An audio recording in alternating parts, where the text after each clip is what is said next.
First of all, I feel it's necessary to point out I wouldn't even have looked at this game had it not been for the recent video by Noah Caldwell-Gervais.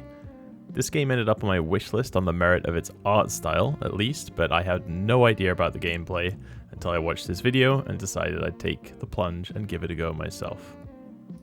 Unlike Noah, I'm not a land yacht owning experienced driver with the wanderlust he must possess to make some of his road trip content.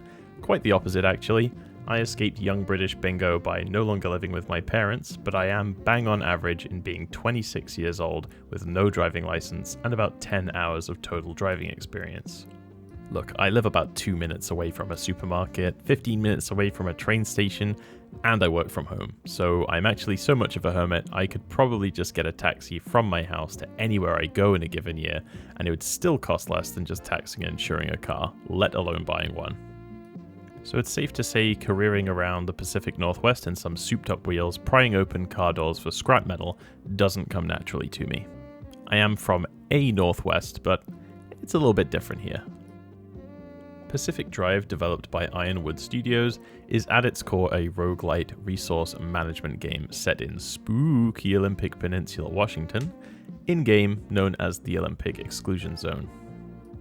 I'm not going to spoil the overall narrative of the game outside of the general premise, but you'll come to see soon that it's not really something that would harm the experience all that much anyhow. I've seen people compare it to extraction shooters like Escape from Tarkov, but without the shooting part, and honestly that's a very good assessment. It definitely evokes the same feeling of risk, reward, urgency, exploration, just without the bit where your friends shoot you in the back because you didn't wiggle fast enough or forget to put on your armband. Just like an extraction shooter though, you basically gear up, you pick a destination from a semi-random map of junctions, which sort of serve as maps in this game, and away you go, exploring the lonesome road on your metal steed. The further from your base or garage you go, the variety of loot and biome environments change somewhat, but you still have to survive the drive there and complete your extract before a massive storm swallows you up Fortnite style. There's a nice little planning phase you do before you actually set off as well, so you get some clues about the status effects in each of those junctions that you'll be passing through, and it's kind of a neat way of adding variety to the game actually. You get a decent mix of added challenges, more time to pick up resources, and a totally not mortally terrifying one called Something's Moving. The so-called tourist mobs in this game are absolutely terrifying, but we'll talk a little bit more about them later. Now, when I say there's no shooting in this game, I really mean it. Instead of gunplay or stealth, your main challenge is navigating your environment without running out of fuel, battery, or wrapping the car around a tree. It's definitely not a complete cakewalk, but once you get the hang of it, that part does become fairly trivial, or at least predictable. While out and about, you use a variety of craftable and upgradable tools to recover valuable materials from the world around you. Sometimes you can find these materials in containers as well. That means you don't have to use any tools to get to them, just to make sure you don't get soft-locked when accidentally leaving the garage without a scrapper with sufficient durability. You carry these items in a Tetris-style backpack inventory in the short term, but you transfer this periodically to storage on the car so that you have more room to pick stuff up, and then eventually storage lockers in the garage should you extract successfully. I've kind of got to bring it up at this point, but while the UI was definitely a bit confusing to begin with, the aesthetic is very charming and the inventory becomes intuitive and actually quite beautiful over time. The consistent retro aesthetic they use across many different UIs in the game really helps with immersion in the world without a doubt.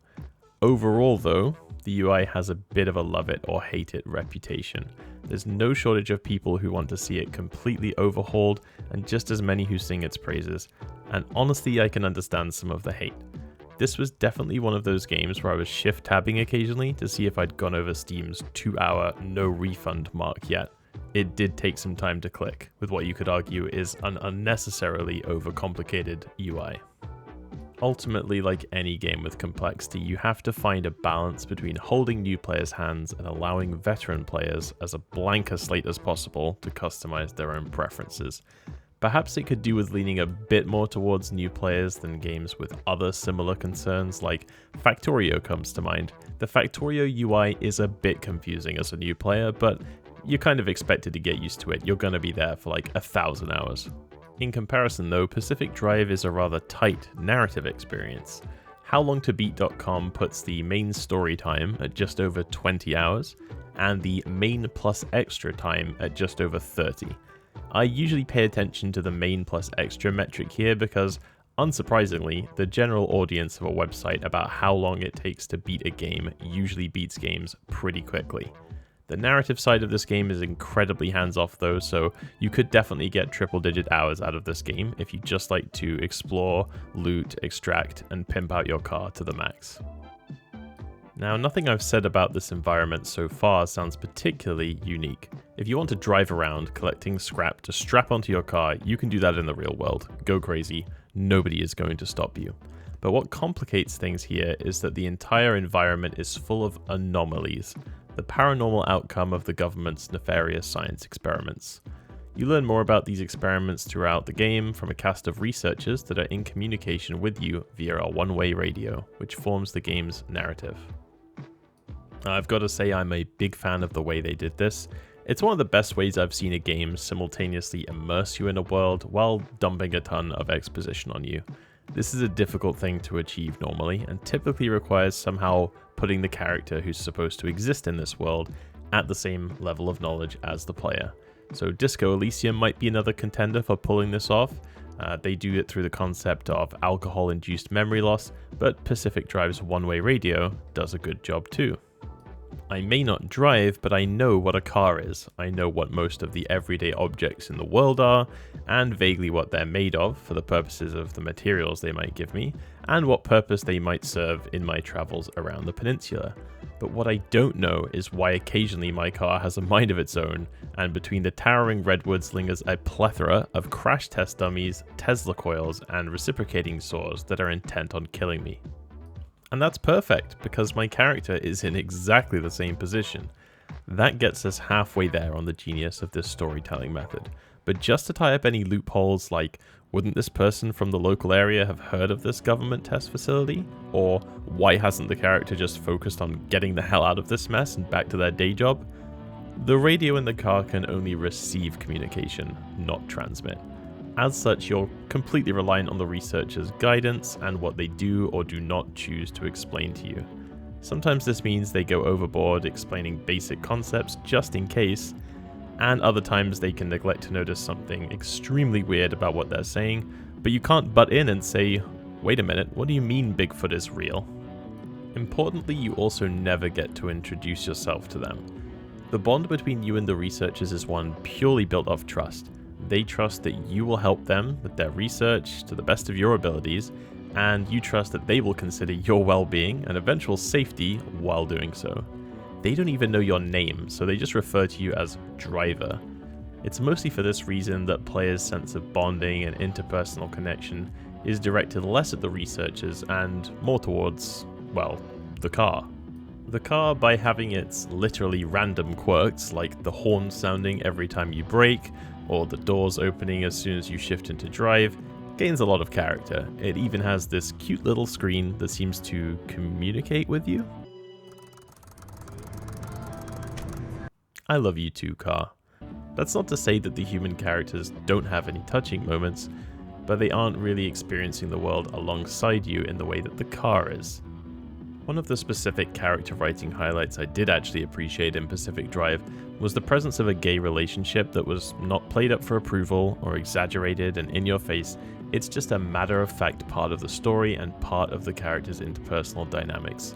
Huge studios could stand to learn from this approach for a much more real and frankly more emotionally touching portrayal of same-sex relationships. Much like a hiker feels an intimate connection with their boots or a craftsman with their tools, you as a driver feel a connection with your car. It truly is your lifeline, and in some strange, almost amniotic sense, everything feels much safer from the comfort of the driving seat. It does offer real protection, of course, from impact, the pockets of radiation in many of the junctions, and the electrical discharge from various anomalies. And this is actually part of the upgrade process too, where you get a bit of choice over which elements you find highest priority to be protected from. And I'm honestly a big fan of this because you can really augment your weak spots here. I went through most of my playthrough with straightforward armored plates and doors because by far my leading cause of accident. Constable, official vocab guidelines state we no longer refer to these incidents as accidents, they're now collisions. Right.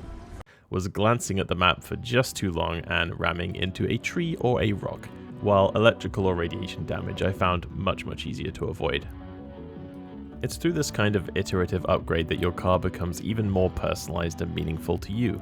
You decided both its form, with all these tacky interior ornaments, and its function, with its various utility rack mounts and protective plating. This is where you can get a bit stuck in the weeds with short distance restock runs into the exclusion zone though, especially during the mid-game. There is a constant discovery and awareness that by investing some of your resources into an upgrade, future resources will be easier to acquire. A bit of a scrap metal investment, if you will. This is honestly mostly an illusion though.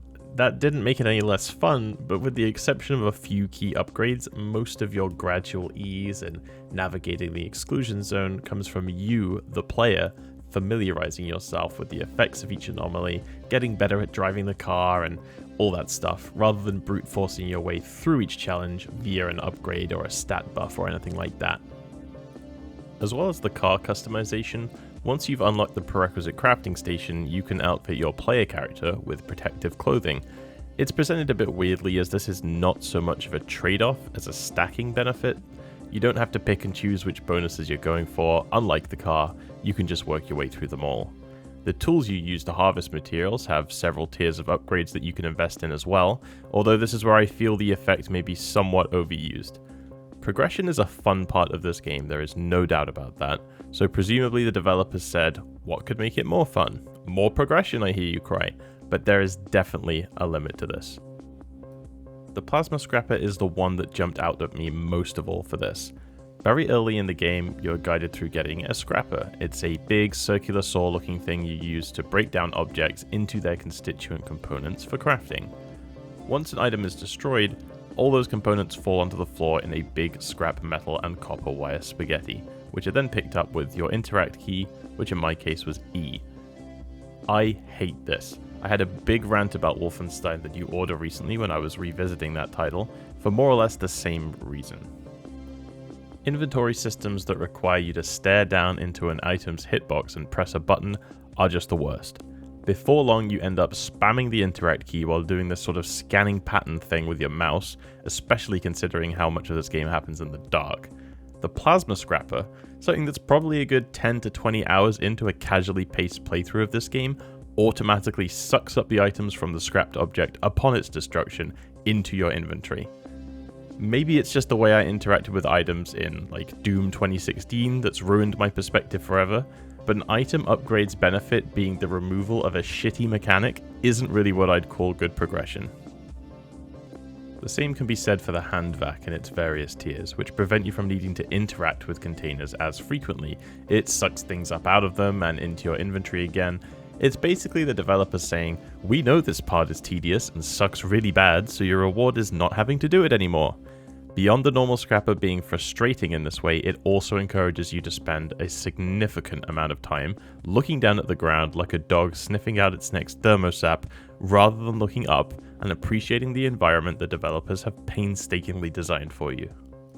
But hold on a moment, let's talk about that world design, because it's actually a bit more complicated than that, and another place I feel the game lets itself down.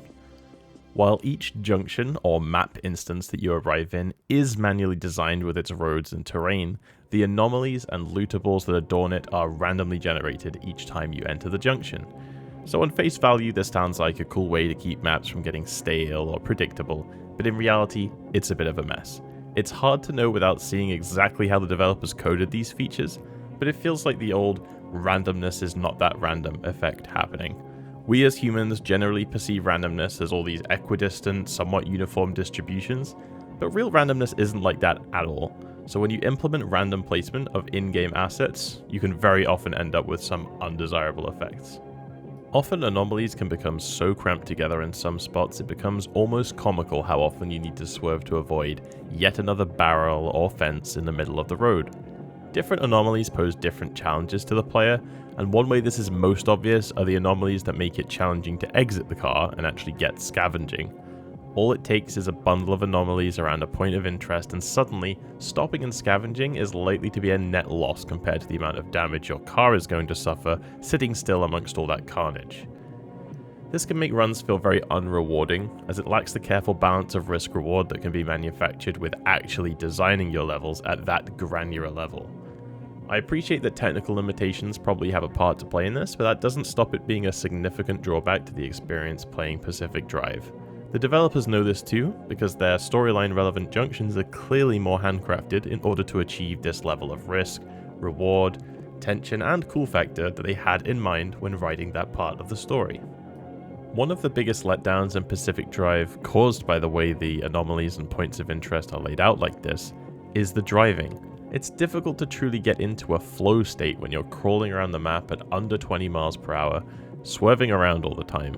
I spent a lot of my time driving imagining how much more tense and gripping this game could be if the maps had been much bigger and much emptier. The sight of a lonely, dilapidated research station or the soft glow of an abductor in the distance, these would have been bone-chilling had they had any rarity. Instead, it feels like the second I set off from one location, I'm putting the car back in park again at the next, and the frequent exposure to the anomalies allows their mystery to fade away into familiarity. So once you've explored, looted, put your car back on its wheels and so on, you collect balls of energy from around the map, plug them into your car's arc device and open a gateway. A big glowing pillar from the sky that when driven into takes you back to this stable garage area. Here you make all the previously mentioned upgrades and adjustments, tinker away, and periodically get story relevant upgrades to install. The inclusion of a jukebox here was definitely a stroke of genius, and the radio in the car plays a similarly big part in the psychology of playing this game. Much like the radios of Fallout or Grand Theft Auto, they become a familiar atmosphere, setting cues for your wrinkly little brain to soothe itself to. You know how patrolling the Mojave without your radio on makes you wish for a nuclear winter? Well, there's a similar vibe happening with Pacific Drive. Amidst the spooky tourist crash test dummies that only move when you're not looking at them, or the eerily dark maps, the sound of your radio and familiar loop of only a few songs helps you feel comfortable and at ease. Whether or not this was intentional, I don't know, but it really adds to the tension when you decide to get out of the car and go explore a point of interest for more loot and salvage. One minute you're looking at your cute little space puppy on the dash and singing along to rock, some of which were made bespoke for the game by the way, and the next minute you're stood in the howling wind and pouring rain, the distant creaks of metal making you snap your head around on occasion. You really do breathe a big sigh of relief every time you're done stowing your loot in the back of the car and can leap into the cozy driver's seat. The repetitiveness of the game's runs really does get the best of a lot of its players, unfortunately. Steam achievements are not the most reliable source of information, of course, both because decreasing the difficulty past a certain point disables them apparently, and because sometimes I swear these percentages just can't be right, but let's humor them for a moment and assume that those kind of effects apply to most games. The achievement for finishing the main storyline of the game is only achieved by 10.3% of the game's players. Compare this to, for example, Doom 2016's 32.2%, Elden Ring's 23.8%, and Death Stranding's 20.5%. Now it doesn't look so great. Steam reviews for the game are still positive despite this kind of low completion rate, but there are a couple of possibilities for this. One is that the car upgrade loop is satisfying enough for a lot of people who will play until they have their car super pimped out and then set the game down with no regrets about not pursuing the storyline. Another, and what I think is the most likely culprit, people enjoy the time they spend playing Pacific Drive, but that time amounts to less than the 20 hours it takes most people to complete the story. I'm particularly fond of this theory because it feels like much of the reason that the game sat and purchased in my wishlist for so long, for all of its immaculate vibes, outstanding soundtrack, and interesting premise, it feels like even just watching a playthrough by a YouTube personality that you enjoy could get you most of the way in experiencing this game. It is a fairly novel and unique experience with a lot of ooh and ah, but nothing particularly compels you to see it through past even the first hint of staleness. Even the achievement for getting to the mid-zone is at 24.8%, and that's a milestone you're likely to pass within 10 hours. Beyond an issue with repetitiveness, there was a particularly contentious topic when the game launched. So get this. You have this visually appealing, slightly creepy, but often cozy Pacific Northwestern retro aesthetic. You have extraction shooter mechanics, minus the shooter. This feels like a very casual, friendly game, which I've proven by completing it, to be honest, despite being the filthiest casual around. What one problem could possibly upend such a perfect formula? Well, how about no mid-run save game feature? Seriously. In a game where a direct and focus run can exceed 30 minutes, and a meandering resource collection run can easily exceed an hour, there was no way to save the game without extracting or moving between junctions. Like, come on, you dodge all the normal foibles of a multiplayer extraction experience and still manage to keep one of the biggest drawbacks for the casual audience. I mean, it's fine for a degen like me who works about 4 feet away from this setup and can intermittently pause the game whenever I need to, but reviews were littered with parents of young kids, people with busy schedules, people with performance or game stability problems. I mean, imagine you got this game to play on your lunch break on a Steam Deck or something. Developers informed customers about this a day before the game fully released, to be fair to them. I don't necessarily think they were being dishonest about this or cheated customers out of their money or anything. It's just such a hilarious way to trip right before the finish line for a huge chunk of your potential audience. Come to think of it, this might also be a big factor into the lower percentage of people completing the story. The developers claim this was due to technical sacrifices early on in the project. Disappointing really, but credit to them for providing any explanation at all, since this is a lot more than can be said about plenty of other developers in similar circumstances. They even emphasized at this stage that they would not be revisiting the save game issue, and that was that. Was that pause dramatic enough? Then over a year later, in March 2025, they added mid-run saves. Sort of. It was already the case that the game autosaved between junctions, but there were some issues. I haven't seen this proven particularly well anywhere, but it seems that it was an issue with the random nature of anomalies and points of interest, something to do with them being re-randomized on load, which, as it turns out, remains a problem now. So they added a suspend and quit button in the pause menu. This actually means save and quit. 10 out of 10 for getting past those technical sacrifices, minus several million for terribly naming this feature. I didn't realize this meant save until I was forced to try it at one point when I needed to relaunch my game due to a graphical issue. Upon loading back in, there I was, still inside the shipping container I logged off in. Just one catch. The doors were shut on both ends. This is what gave me a hunch that the level loading technicalities had something to do with the random generation of points of interest, anomalies, lootables and such, because it seemed that relaunching had somehow generated this container different to my save game state. Ultimately, I ended up switching the game to a mode that wouldn't penalize me for abandoning the trip, abandoned, and then set back off again. I hope for any purists out there that my no fault of mine bugged load-in was a sufficient excuse for this save scum. Alongside the save game update, Pacific Drive also added a new Endless Expeditions feature. This is a completely optional game mode designed to give a more dynamic solution for players that want to keep on doing runs through the zone after the main story is complete, specifically bringing the random procedural generated side of the game's design into the actual route map.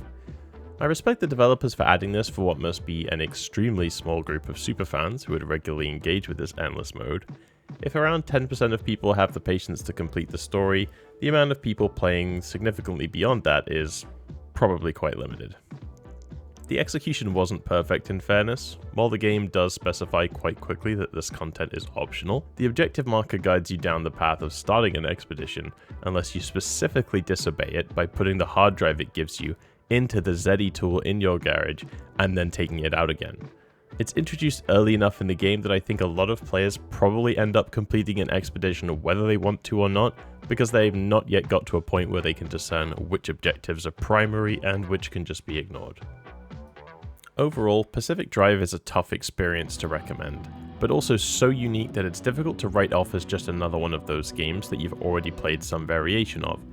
I felt satisfied when I finished it, but it was a challenge to decide whether that was because of a well-rounded experience or that I could put it down guilt-free knowing that I'd completed it and wouldn't have to pick it up again.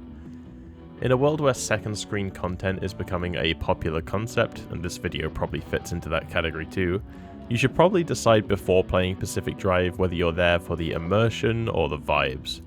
Pick the vibes, that's my recommendation. Go into the game with a casual attitude, stick a podcast on or an audiobook, or talk to your friends on Discord. It's actually kind of wild that multiplayer isn't available in this game, by the way. I completely understand that the developers want to tailor this towards a solo experience and how much extra overhead you get when developing a game for multiplayer, but I don't think they anticipated how cooperative compatible a lot of the core gameplay loops would end up being. Road trips with a close friend, or really any explorative experience, have a very special type of bonding to them, which the game really could have captured had they gone in that direction. Ironwood Studios are currently working with production company Atomic Monster to produce a TV series based on the game. This has the potential to be the best way to experience the Olympic exclusion zone if they pull it off right. The studio is responsible for a litany of horror movies, so they seem well placed to take advantage of the more tense and spooky elements of the game, something which the game struggled to maintain really outside of the Weeping Angel style tourists. Whether it's Doctor Who, SCP, or Pacific Drive, the whole only moves when you're not looking at it mechanic still scares me beyond belief. Beyond the TV series, the developers are keen to tell people that the game is not at the end of its life cycle already, and Cassandra Draycott, the creative director, recently stated in a Reddit AMA, "While we are still working on something for Pacific Drive's future, we aren't quite ready to share what it is yet. What I will say is that we're very excited about it." Considering the game is coming up to a year and a half old, there is plenty of room for it to age like fine wine if the developers continue to give it the attention and iteration that they have so far, and I'll be peering over at it whenever I hear about any major updates. Maybe I should go and get my license now.